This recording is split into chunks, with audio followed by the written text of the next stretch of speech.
Thì thiết nó xong cho nó ở nhà luôn nha con. Phan Nha. Phan nhắm miết không rồi cái ngõ từ đó nó lưới với hít cái hít còn bữa nay thôi á, đi đâu Cho từ tới. con chó nhỏ một lưới hít tùy con hít xuống làm bạn với con chó nó bị che chắn.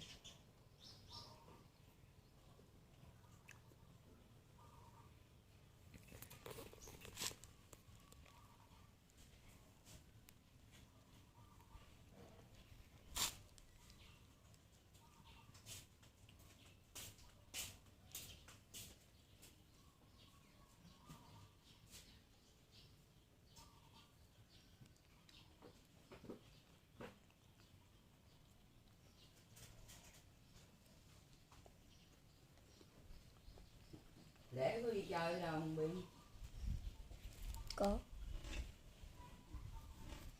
băng nhóm một tuần chắc nó ở đây nó nhập nó ở nhà nó nhậu nó đi. Tại vì quý nó nghe nó quý nó về quý ở Sài Gòn nó về mà có xe mà đậu gì nó không đi.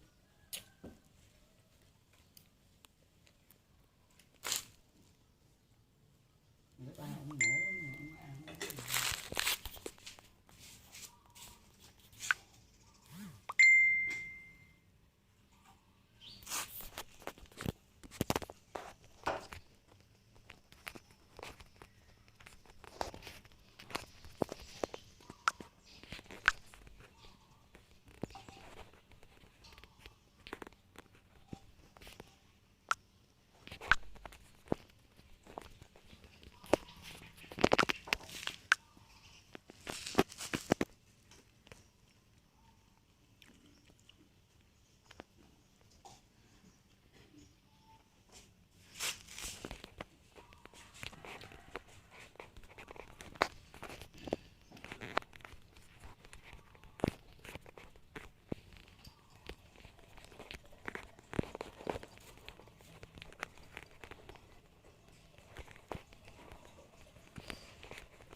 Ông mới chở con hả?